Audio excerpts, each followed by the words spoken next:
So if you like real estate, if the Fed starts reducing interest rates, there is a company I bought some stock in the company Rocket Companies. They do the rocket mortgages. So if the Fed starts to reduce interest rates, which many people believe that they will, these rate cuts are typically done when they think that the economy is dipping into a recession. Then companies like Rocket Mortgage or whatever, and the ticker symbol I think is RKT, they're going to take off. They're going to explode. Now, at least that's what the conventional wisdom says. I'm not telling you this is what's going to happen for sure. I always have to, in case you wonder why I repeat myself with that, it's because I have to keep doing that because when someone doesn't understand the market, they think that when you have a doctorate, you can magically predict the future, and you can't. But I can tell you what the data says. I can tell you what the research says. So moving on, crypto. If you're a crypto fan, I think this is the time to jump into crypto too, because right now what's happened is that because the sentiment has changed, investors are not as interested in taking these heavy risks that might be involved in the purchase of crypto. So why not get some crypto as well? At the very least, this is not a great market to sell into. I didn't really sell hardly anything unless I absolutely had to. For the most part, selling during a time like this is crazy. It's like walking outside in the middle of a thunderstorm. You're going to get wet, and I don't really necessarily know if that's what you want to do. But again, show money, you can do whatever you'd like to do with that. Let's see what else in terms of what's going on here, in terms of storylines that I think are worth covering and talking about here.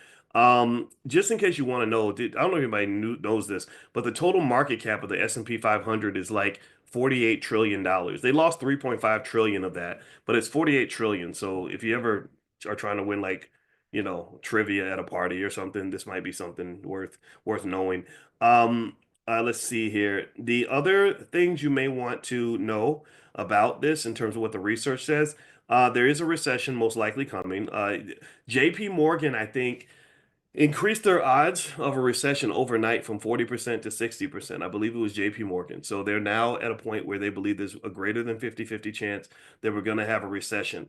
Here is something that's really important to know. And this, I'm going to cite some research studies on this so you can kind of be ahead of the curve on this. First thing is that typically stock market volatility, according to Bloom in 2009, they wrote a research paper in a really good academic journal called Econometrica. What they basically said was this. They said that spikes in market volatility typically precede drops in employment and industrial production. So what does that mean? That means that the stock market starts acting a fool right before you start having job losses and drops in production, indicators of a recession. Okay. So ultimately, the stock market behaving the way it's behaving right now predicts that even though the jobs numbers are good, and I'm sure Trump's bragging about that, they were good today, they're probably not going to be good in the future going forward. And so this means that that recession and all that stuff that they're talking about is likely on its way.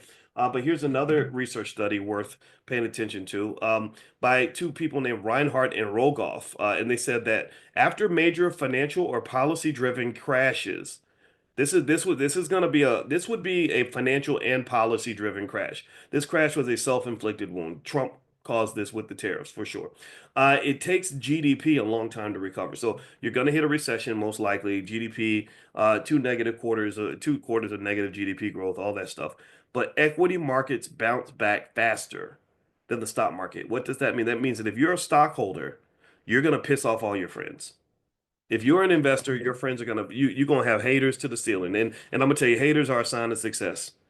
Haters are a sign of success. I don't care how if you become great at anything, anything good happens in your life, you're gonna have people around you that are mad at you because you're not as miserable as everybody else, because misery loves company.